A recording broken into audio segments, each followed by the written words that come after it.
برادران ملت اسلامی، السلام علیکم ورحمۃ اللہ وبرکاتہ۔ الحمد للہ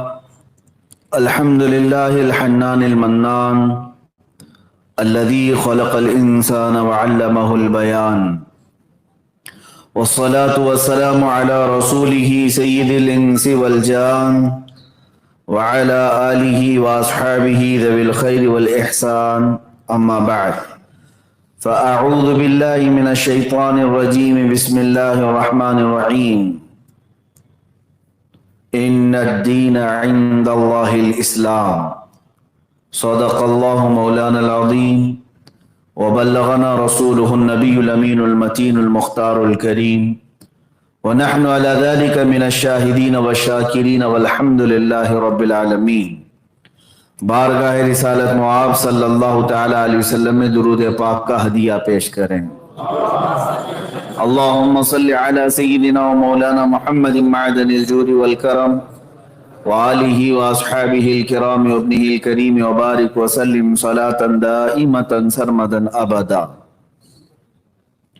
ستیزہ کار رہا ہے ازل سے تا امروز، ستیزہ کار رہا ہے ازل سے تا امروز، شرار بو لہبی سے چراغ مصطفی۔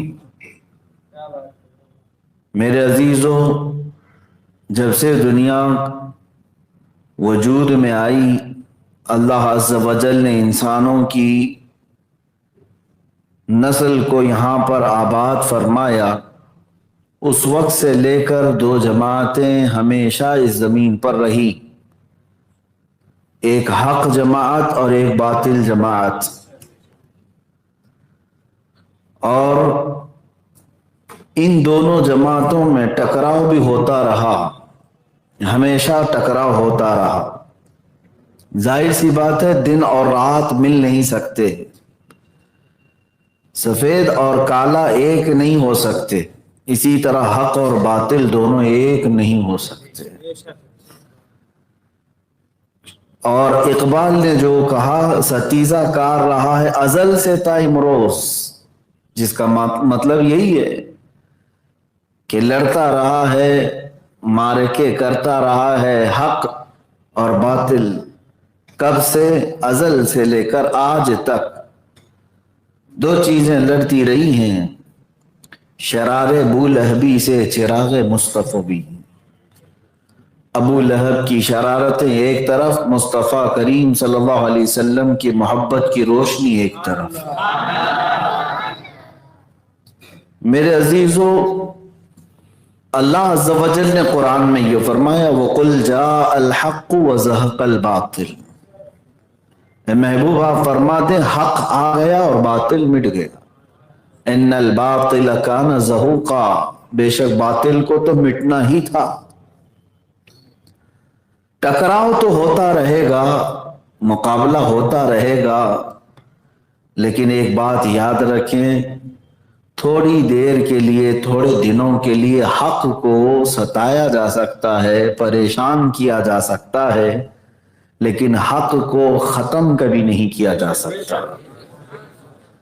اور آیتیں اگر میں آپ کے سامنے تلاوت کروں، رب تعالیٰ ارشاد فرماتا ہے، یریدون لیطفئوا نور اللہ بافواہہم، لوگ یہ چاہتے ہیں کہ اپنے منہ کے پھونک سے اللہ کے چراغ کو بجھا دیں۔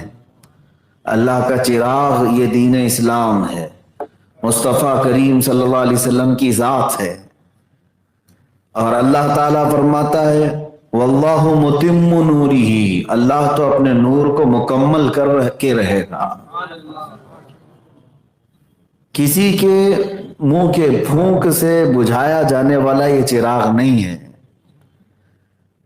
ہاں، اہل حق ہمیشہ ان تمام باتوں سے پریشان تو ہوتے رہے ہیں، لیکن کبھی بھی ختم نہیں ہوئے۔ اس روئے زمین پر اہل حق ہمیشہ رہے اور قیامت تک رہیں گے۔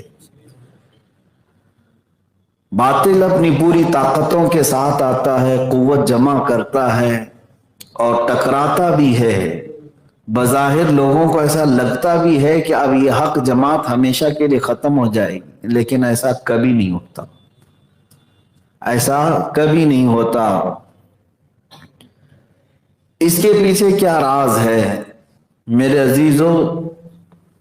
سیدھی سی بات یہ ہے کہ یہ دین اسلام جو حق جماعت ہے، اس کی ڈور اللہ رب العزت نے اپنے ذمے میں لی ہے، اور باطل جماعتوں کو اللہ تعالیٰ نے شیطان کے حوالے کیا ہے۔ تو شیطان کا رحمان سے کیا مقابلہ ہو سکتا ہے؟ اور اگر شیطان اپنی پوری شرارتوں کے ساتھ، طاقتوں کے ساتھ آ بھی جائے تو تھوڑے دنوں کے لیے وہ لوگوں کو پریشان کر سکتا ہے، لیکن ہمیشہ ایسا نہیں ہوگا۔ اب میں تاریخ کے اعتبار سے آپ کو بتاؤں، حق و باطل کی جنگیں ہوتی رہی، لڑتے رہے۔ اس میں آدم علیہ السلام کے بیٹوں کے درمیان جو شروعات ہوئی، وہاں پہ بھی دو جماعتیں تھی، ایک حق پر اور ایک باطل پر۔ ان کے بعد حضرت نوح علیہ السلام کا زمانہ آیا، تب بھی کفر و شرک عام ہوا۔ نوح علیہ السلام کے ساتھ ایمان والوں کی ایک مختصر سی جماعت تھی۔ مختصر سی جماعت کا مطلب بھی یہ ہے کہ 950 سال آپ نے تبلیغ فرمائی، 80 لوگ ایمان والے تھے، 80 لوگ ایمان والے تھے، باقی اکثریت پورے کفر و شرک میں، حتیٰ کہ نوح علیہ السلام کی بیوی کافرہ تھی، بیٹا کافر ہوا۔ لیکن کیا حضرت نوح علیہ السلام کی اس دعوت کو ختم کر دیا گیا؟ کئی مرتبہ ایسا ہوتا کہ ان کی بیوی خود انہیں گرفتار کر کے اوباشوں کے ہاتھ میں دے دیتی، اور وہ حضرت نوح علیہ السلام کو زد و کوب کرتے۔ کئی مرتبہ آپ پر انہوں نے سخت ترین حملے کیے، زخمی کیا۔ ان سالوں میں بہت مرتبہ نوح علیہ السلام آزمائش سے گزرے، لیکن وہ وقت بھی آیا جب حق و باطل کا فیصلہ ہونا تھا۔ اللہ رب العزت کی بارگاہ میں نوح علیہ السلام نے دعا کی، فدعا ربہ انی مغلوب فانتصر۔ انہوں نے دعا کی اپنے رب سے کہ اللہ مجھ پر یہ غلبہ پا رہے ہیں، یہ بڑھتے جا رہے ہیں، تو مدد نازل فرما۔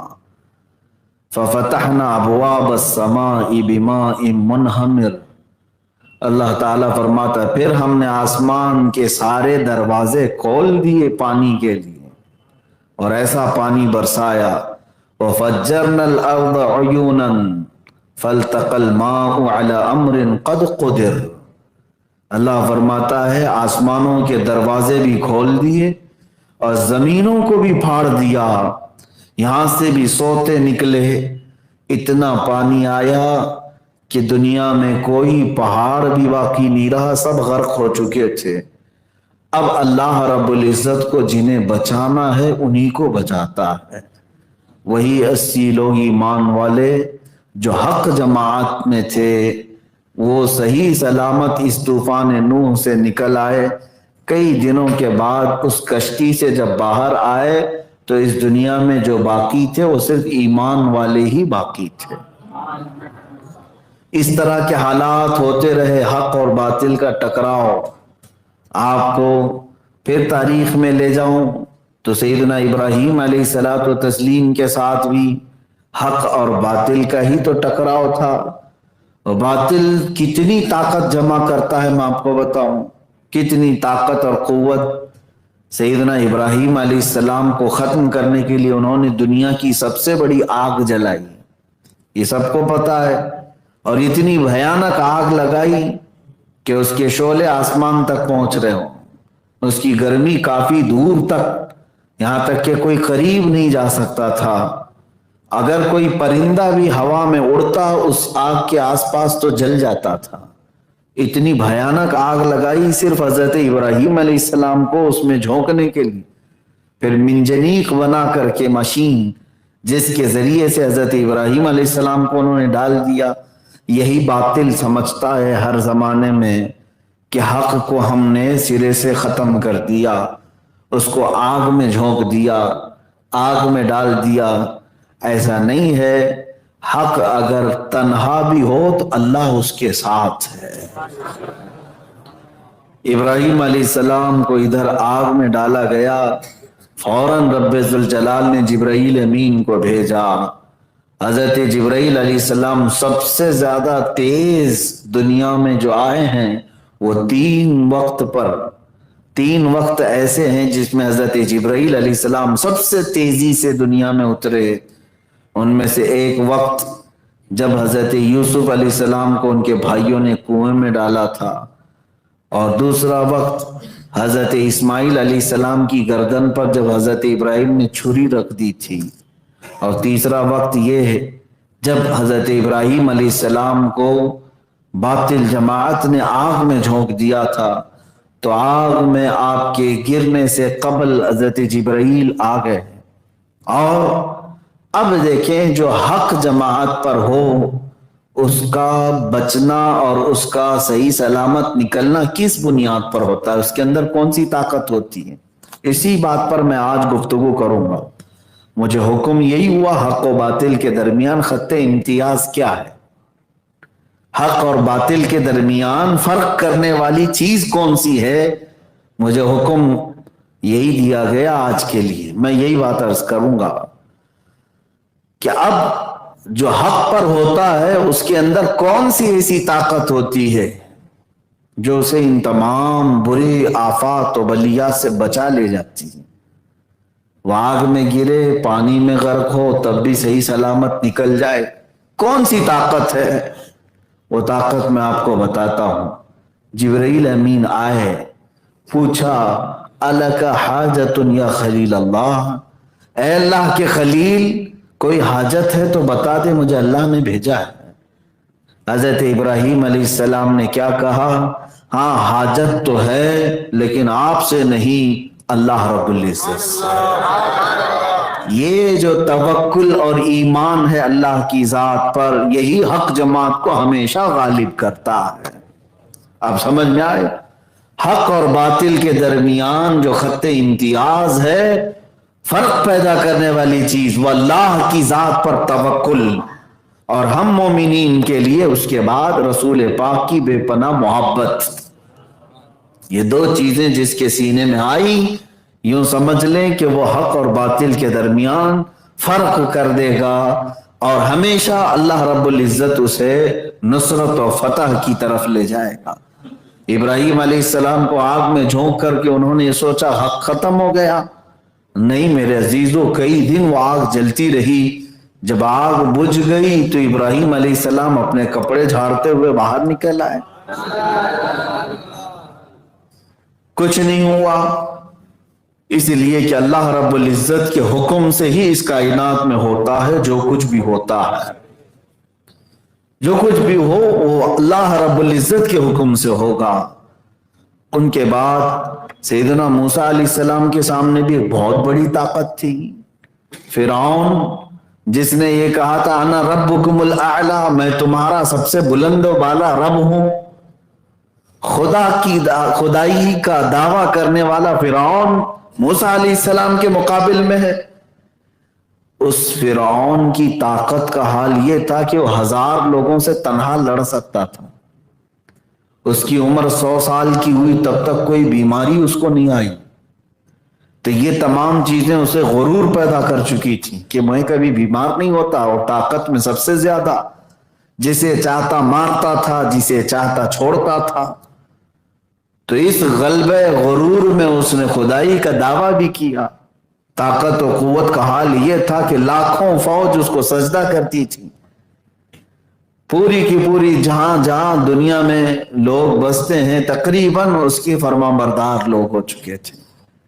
اب آپ اندازہ کریں، اتنی بڑی طاقت و قوت کے سامنے اللہ رب العزت نے موسیٰ کلیم اللہ علیہ الصلوۃ والتسلیم کو میدان میں اتارا۔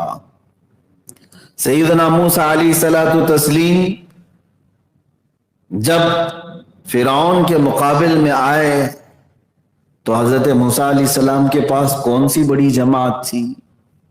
نہیں میرے عزیزو، چند مومنین کی جماعت تھی، اور وہ بھی بنی اسرائیل، ڈرتے بھی زیادہ تھے، ڈر ان کے اندر بہت زیادہ تھا۔ حضرت موسیٰ علیہ الصلوۃ والتسلیم کئی مقابلے ہوئے جادو کے ذریعے سے، معجزے حضرت موسیٰ علیہ السلام نے دکھائے۔ اخیر میں وہ وقت بھی آیا جب فرعون نے اپنی پوری لشکر کے ساتھ موسیٰ علیہ السلام کو ختم کرنے کے ناپاک ارادے سے نکلا، اور تقریباً 1,00,000 سے زیادہ کی فوج لے کر موسیٰ علیہ السلام کے ساتھ 40 یا 70 لوگ تھے، ان کے پیچھے 1,00,000 کی فوج نکلی ہے۔ یہ بات ہمیشہ یاد رکھیں، حق اور باطل میں فرق یہی ہوتا ہے کہ حق جماعت کوانٹیٹی پر نہیں کوالٹی پر ہوتی ہے،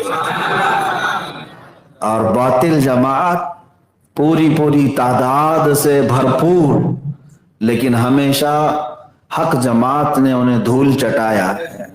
ہر زمانے میں یہ ہوتا رہا۔ کبھی کبھار اللہ رب العزت نے اس جماعت کو اگر شکست دیا ہے تو وہ بھی کسی نہ کسی حکمت کی وجہ سے، کسی نہ کسی مصلحت کی بنیاد پر۔ حضرت موسیٰ علیہ السلام کا پیچھا کیا، ایک جگہ ایسی آ گئی کہ سامنے سمندر ہے اور پیچھے فرعون کا لشکر ہے، 1,00,000 کی فوج اس کے ساتھ، اور ادھر بڑا سمندر، بیچ میں تنہا ہے موسیٰ علیہ السلام۔ اب اس حق جماعت کو کون بچاتا ہے؟ کون اس حق اور باطل کے درمیان فیصلہ فرماتا ہے؟ تب بھی موسیٰ کلیم اللہ علیہ الصلوۃ والتسلیم جس خاص صفت سے نوازے گئے تھے، وہ تو صفت ہے اللہ کی ذات پر توکل۔ 40 اور 70 کے قریب مومنین کو لے کر نہ گھبرانا کس سے، نہ فرعون کی بڑے لشکر سے، نہ سمندر کی موجوں سے، بیچ میں تنہا کھڑے ہو کر تب بھی موسیٰ علیہ السلام یہ کہتے ہیں، اے ایمان والو نہ گھبراؤ، اللہ کی مدد آنی ہے، اللہ رب العزت کی مدد آئے گی۔ اور پھر رب تبارک و تعالیٰ کی مدد آئی۔ موسیٰ علیہ السلام کو حکم ہوا آپ اپنا عصا سمندر پر ماریں۔ آپ نے سمندر پر عصا مارا تو 12 راستے نکل آئے۔ آپ ان راستوں پر چلتے ہوئے دوسرے جانب نکل گئے۔ فرعون اور اس کے لشکریوں نے دیکھا کہ ہم بھی اسی طرح سے نکل جائیں گے، یہ سوکھے راستے ہیں۔ فرعون نے اپنے لشکریوں کو ان راستوں پر ڈالا تو اللہ تعالیٰ فرماتا ہے فَغَشِيَهُم مِّنَ الْيَمِّ مَا غَشِيَهُم، تو اللہ نے حکم فرمایا سمندر کو جیسا تھا ویسے ہی ہو جا اپنی موجوں کے ساتھ۔ تو سمندر نے انہیں ایسا ڈھانک لیا کہ کوئی انہیں دیکھ نہ سکا۔ فرعون کا غرور، اس کا تکبر، اس کا گھمنڈ اور طاقت ہمیشہ کے لیے اس پانی کے نیچے دب گیا، ختم ہو گیا۔ اب ہر زمانے میں پوری طاقت و قوت کے ساتھ باطل حق کے ساتھ لڑتا ہے، اور اللہ رب العزت کئی آزمائشوں کے بعد پھر حق کی فتح کے لیے کسی نہ کسی ذریعے سے اپنی مدد نازل فرماتا ہے۔ میرے عزیزو، میں چند مثالوں کے بعد اب عرض کروں گا ہمارے زمانے میں حق اور باطل کا ٹکراؤ کیسے ہے، اور خط امتیاز کیا چیز ہو سکتی ہے۔ تاریخ کے جھروکوں سے میں آپ کے سامنے بات رکھ رہا ہوں۔ موسیٰ علیہ السلام کے زمانے کے بعد پھر یہ لڑائیاں حق اور باطل کی چلتی رہی ہیں۔ وہ زمانہ بھی آیا جب مکہ مکرمہ میں حضرت عبد المطلب خانہ کعبہ کے متولی تھے، خانہ کعبہ کے وہ ذمہ دار تھے۔ اس زمانے کی بات جب رسول پاک صلی اللہ تعالیٰ علیہ وسلم کا ورود مسعود ابھی مکہ مکرمہ میں نہیں ہوا تھا، آپ کی ولادت پاک ابھی نہیں ہوئی تھی۔ اس زمانے میں ہوا یہ تھا کہ ایک یمن کا بادشاہ ابرہہ، جس کو یہ حسد ہو گیا اللہ کے گھر سے، خانہ کعبہ کے پاس لوگ دور دراز سے آتے ہیں، طواف کرتے ہیں۔ یہ ہر زمانے میں ہوتا رہا ہے، ایسا نہیں کہ اسی زمانے میں۔ آدم علیہ السلام سے خانہ کعبہ کا طواف چل رہا ہے، ہر زمانے میں سارے انبیاء کرام بھی وہاں پہنچتے رہے۔ تو ابرہا نے یہ کہا کیوں نہ میں یمن میں اس سے بہتر کعبہ بنا لوں. وہ جا کر کے یمن میں بہت خوبصورت اچھی عمارت بنایا اور اس کو کعبے کا نام دیا، اور اس نے لوگوں کو بلایا کہ اب مکہ والے کعبہ میں جانے کی بجائے یمن والے کعبے میں آؤ. حسد کی بنیاد پر اس نے ایک دوسرا کعبہ بنا ڈالا. میرے عزیزو، آج یہی حق و باطل کے درمیان خط امتیاز ہے. میں چیلنج کرتا ہوں، خانہ کعبہ کی جو عمارت ہے نا، وہ جتنی عمارت ہے آج آپ جا کر کے دیکھیں، مشکل سے یہاں پر 40x60 کا ایک جگہ ہو اور اس پر کوئی بلڈنگ بنا ہے. میرے اندازے کے مطابق ہمارے ہاں بلڈنگ بنانے میں جتنا خرچہ آتا ہے اس سے بھی کم خرچہ آئے گا ایک 4 کونے والی عمارت بنانے میں. بس خانہ کعبہ میں کیا بنانا ہے؟ کوئی روم نہیں بنانا ہے، کوئی بالکنی نہیں بنانا ہے، چوکور ایک عمارت بنانی ہے. تو پھر ان سب سے ہم کہتے ہیں تم بھی ٹرائی کر کے دیکھ، کیوں نہیں لیتے؟ ویسی ہی 4 کونے والی ایک عمارت بنا دیتے. چند لاکھ روپے ہی کا تو خرچہ ہے، لیکن کوئی بنا نہیں سکا.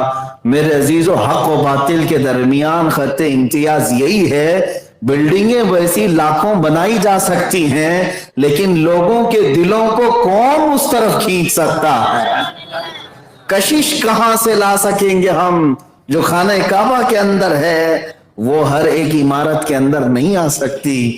ابرہا نے بنا تو لیا یمن میں اور لوگوں کو دعوت بھی دی، پیسے دے کر کے کھانے پر بہت سارے لوگ گئے. مکہ کا ایک شخص بھی وہاں گیا.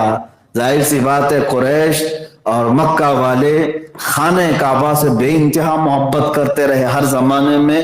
اس کے لیے انہوں نے جانیں بھی نچھاور کر دی. اس شخص کو اتنی تکلیف ہوئی یہ سن کر کے کہ مکہ کے علاوہ دوسری جگہ کعبہ کیسے ہو سکتا ہے.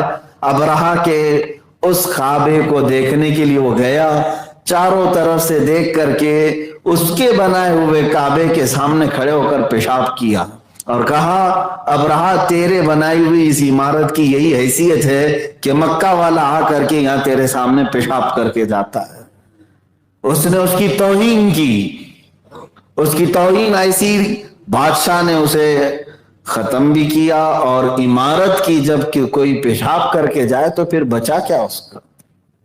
بادشاہ اتنے غصے میں آیا کہ مکہ والا ایک شخص آ کر کے میرے بنائے ہوئی عمارت کے سامنے پیشاب کر کے چلا گیا، جس کو میں دنیا کی سب سے مقدس عمارت بنا رہا تھا. تو اس غصے کے مارے وہ ایک ہاتھیوں کا لشکر لے کر اس خانہ کعبہ کو ڈھانے کے لیے آیا کہ اب اس کعبہ کو میں نہیں چھوڑوں گا جو مکہ والوں کے بیچ میں ہے. انہیں اس بدبخت کو یہ نہیں معلوم تھا کہ یہ کعبہ مکہ والوں کی تحویل میں نہیں ہے، یہ خانہ کعبہ براہ راست اللہ رب العزت کی حفاظت میں ہے. وہ آیا تو صحیح، بہت بڑے ہاتھیوں کا لشکر لے کر کے آیا. مینا کی سرزمین کے پاس اس نے پڑاؤ ڈالا. وہاں سے پلاننگ کرتے ہوئے پہلے پورے مکہ کے جو بڑے بڑے لوگ تھے ان کا مال لوٹ لیا. ظلم کے ذریعے سے پہلے مال لوٹا. ہر زمانے میں باطل قوتیں یہی کرتی ہیں، پہلے ان کو اکنومیکل پوری طور پر کنگال کر دیا جائے، ان کے پاس کوئی چیز نہ رہے لڑنے کی، انہیں بنیادی چیزوں سے معذور کر دیا جائے.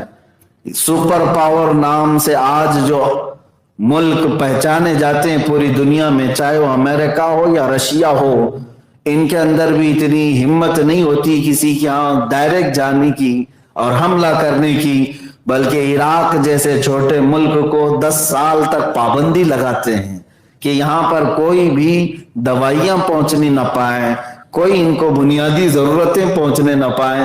جب یہ پوری طرح سے نڈھال ہو جائے تب جا کر کے حملہ کرتے ہیں. یہ باطل جماعت کا ہر زمانے میں شیوا رہا ہے، ہر زمانے میں یہی ان کی یہ پالیسی رہی ہے کہ مارنے سے پہلے ان کو پوری طرح سے کنگال کر دیا جائے. آج جن ملکوں پر یہ بین لگاتے ہیں، پابندیاں لگاتے ہیں، آگے چل کر کے انہیں لڑنا ہوتا ہے کہ ان کو پوری طور پر خالی کر کے پھر ان سے لڑا جائے. ابرہا نے یہی کیا، مکہ والے جتنے مالدار تھے سب کا مال لوٹا، بڑے بڑے لوگوں کو قید کر لیا، جو بولنے والے لوگ ہیں، جو ابھارنے والے لوگ ہیں، انہیں قید کر دیا کہ مکہ میں کوئی بھی کھڑا نہ ہو سکے اس کے مقابل میں۔ اس وقت حضرت عبد المطلب کے بھی 100 اونٹ اس نے قبضے میں لے لیے تھے۔ سارے لوگ پریشان تھے مکہ والے، اور ابرہا کسی سے بات تک نہیں کرتا تھا۔ حضرت عبد المطلب پورے مکہ کے سرداروں میں تھے، خانہ کعبہ کے متولی تھے۔ آپ نے کسی طرح سے اس کے ہاں پہنچ کر کے یہ اجازت حاصل کر لی کہ مجھے ابرہا سے بات کرنی ہے۔ ابرہا نے پوچھا کہ کیا بات کرنا ہے؟ حضرت عبد المطلب چونکہ پورے مکہ کے سردار تھے، اس نے یہی سوچا کہ یہ آئے ہوں گے مجھ سے منت سماجت کریں گے کہ جنگ نہ کرو، خانہ کعبہ کو نہ ڈھاؤ۔ اس نے اجازت دی اپنے پاس آنے کی۔ حضرت عبد المطلب نہایت ہی اپنے عزت و وقار کے ساتھ حاضر ہوئے اور کہا میں آپ کے پاس آیا ہوں، میرے 100 اونٹ جو تو نے قبضہ کیے ہیں وہ مجھے واپس کر دے۔ ابرہا نے کہا کہ تجھ جیسے آدمی کو کون سردار بنایا ہے؟ مکہ کے اور خانہ کعبہ کا سردار تجھے بنایا؟ میں کس لیے آیا ہوں تجھے پتا ہے؟ کہاں مجھے پتا ہے، تو خانہ کعبہ کو ڈھانے کے لیے آیا، حملہ کرنے کے لیے آیا، مکہ کو تباہ و برباد کرنے کے لیے آیا ہے۔ تو پھر ابرہا نے کہا سردار تو ہے، تو پہلے یہ ریکویسٹ کرتا کہ مکہ پر حملہ نہ کریں، تو اپنے اونٹوں کی بات کرنے آیا۔ حضرت عبد المطلب نے فرمایا کہ ابرہا اونٹوں کا مالک میں ہوں، وہ میری ملکیت میں ہے، خانہ کعبہ کا مالک جو ہے وہ تجھے دیکھ لے گا۔ حق و باطل کے درمیان یہی خط امتیاز ہے، اللہ کی ذات پر توکل اور یقین آخر وقت تک۔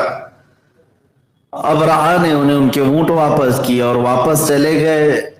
اب جو حالات ہیں، جو روایات بتاتی ہیں، دوسرے دن اس نے اپنے ہاتھیوں کو دوڑایا، ہاتھی کسی صورت مکہ کی طرف جانے کو تیار نہیں، یہاں تک کہ زنجیروں میں باندھ کر کے ہاتھیوں کو کھینچا گیا، ان کو بھالے اور نیزے مارے گئے، ہاتھی ایک بھی ہاتھی خانہ کعبہ کی طرف جانے کو تیار نہیں، اور کسی بھی طرح سے حملہ کرنے کو کوئی ہاتھی کھڑا نہیں ہو رہا ہے، اور کسی نہ کسی طرح سے ہاتھیوں کو تیار کیا گیا، اور پھر جب خانہ کعبہ کی طرف بڑھایا گیا تب پھر اللہ رب العزت کی طرف سے وہ فیصلہ آیا جو حق و باطل کے درمیان فرق کر دیتا ہے۔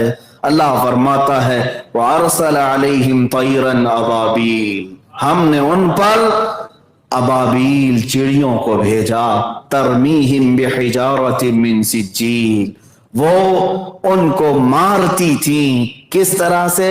ہلکے نوکیلے پتھروں سے ایسا مارتی تھیں، 3 کنکریاں ہر ابابیل نے ان پر گرائی، اور ایک کنکری جب کسی ہاتھی پر گرتی تو اس ہاتھی کا پیٹ پھٹ جاتا اور آگ لگ جاتی تھی۔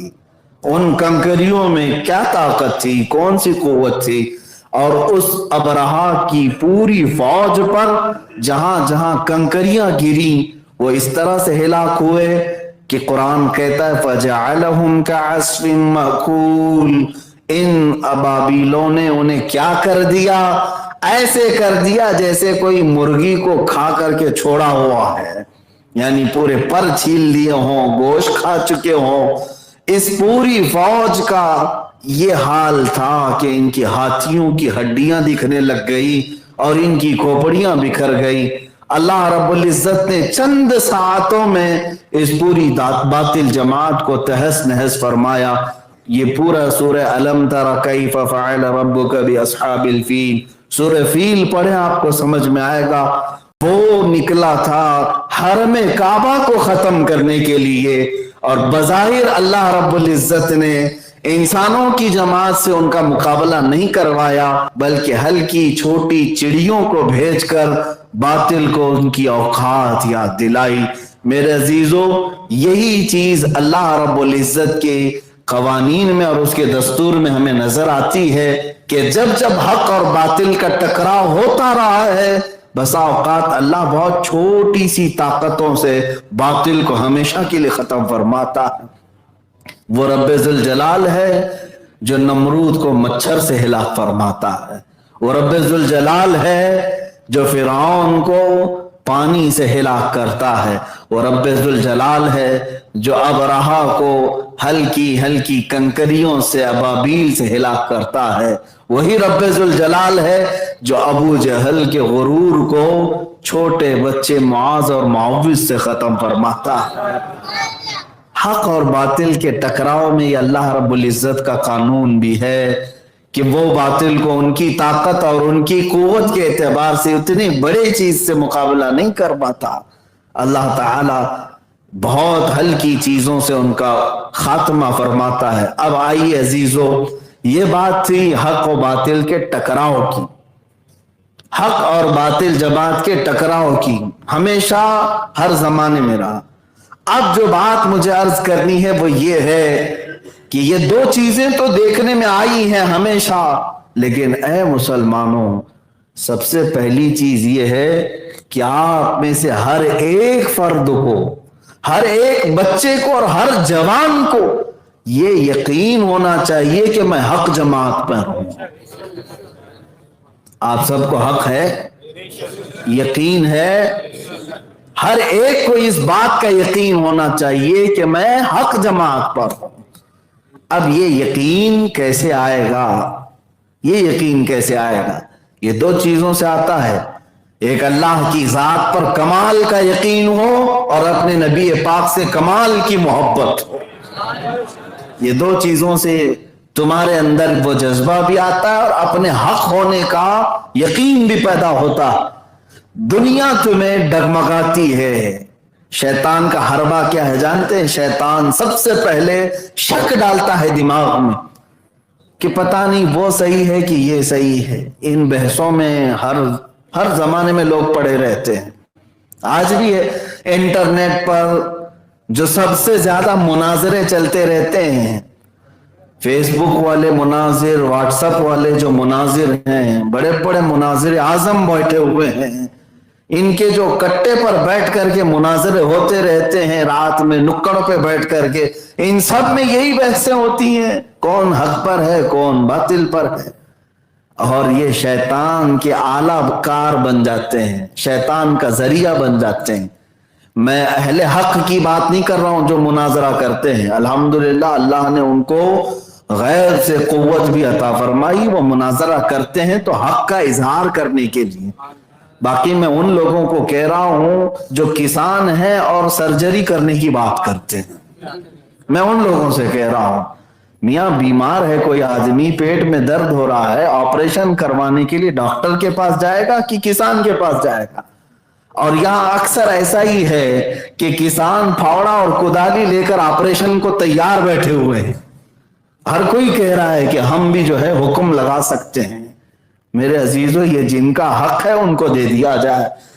میں جو بات عرض کر رہا ہوں وہ یہ ہے کہ شک پیدا کرتا ہے شیطان، دماغ میں وسوسے ڈالتا ہے، پتہ نہیں وہ بھی کہہ رہے ہیں ایسا ہے، یہ بھی کہہ رہے ہیں ایسا ہے۔ جب تک تمہارے دل میں یہ یقین نہیں آئے گا کہ میں الحمدللہ حق پر ہوں، اسلام ہی حق ہے۔